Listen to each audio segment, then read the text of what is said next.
The rain was pouring heavily that night in Jos, the kind of rain that made the whole city stand still. I was just 17 years old, Chioma Okeke, a final-year secondary school student with dreams of becoming a doctor. My parents had high hopes for me, their brilliant daughter who always came first in class. Then I met Emeka Nwachukwu at a friend's birthday party. He was 21, tall, handsome, and studying medicine at the University of Jos. When he smiled at me that night, my young heart skipped a beat. "Beautiful girls like you should be treated like queens," he whispered in my ear as we danced. For 3 months, he showered me with attention. He would wait for me after school, bring me small gifts, and tell me how special I was. I was naive, innocent, and completely swept off my feet. Then one night, after sneaking out to see him, everything changed. "I love you, Chioma," he said as we sat in his car. "You're different from other girls." That night, I gave him my innocence, believing his sweet words. 2 months later, I realized I hadn't seen my period. At first, I thought it was just stress from preparing for WAC exams. But when the nausea started every morning, I knew. I'll never forget the look on Emeka's face when I told him. His warm eyes turned cold instantly. "Chioma, you know I love you, but I'm not ready for this," he said, his voice suddenly distant. "My parents would kill me if they found out. I'm in my final year.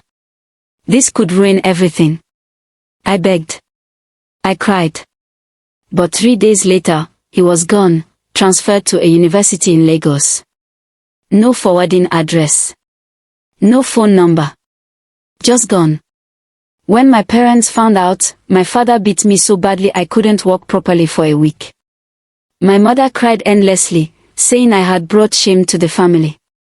"You're no longer my daughter," my father said coldly. "We are sending you away." They shipped me off to my aunt's house in Makurdi, far from prying eyes in Jos. My aunt wasn't cruel, but she made it clear I was a burden. "You've disgraced our family," she would say every day. When the labor pains started, she rushed me to the general hospital. The nurses were rough, mocking me as I screamed in pain. "Small girl, you enjoyed the act, now face the music," one laughed as I gripped the bed sheets. After hours of agony, I heard the most beautiful sound, my baby's first cry. A girl. Perfect. Beautiful. They placed her in my arms for just 12 precious minutes. "We need to clean her," a nurse said, snatching her away. I waited. And waited. The clock ticked slowly. 1 hour. 2 hours. Then the doctor came in with that terrible look. "I'm sorry. Your baby didn't make it." For 22 years, I carried the pain like a heavy stone in my chest. I finished school through sheer willpower, graduated from university, and built a successful HR consulting firm in Abuja. I married Tunde, a kind man who understood my pain. We had 2 beautiful sons together. But every year on June 14th, I would lock myself in my room and cry for the daughter I lost. Tunde would hold me and say, "Chioma, you have to let go." But how do you let go of a child you held for just 12 minutes? That Monday started like any other. I was reviewing job applications when my assistant Bimp burst in, her eyes wide. "Madam Chioma, there's a girl outside, she looks exactly like you. It's scary." I laughed it off, but when I stepped into the reception area, my legs nearly gave way. There she stood, my mirror image from 20 years ago. Same high cheekbones.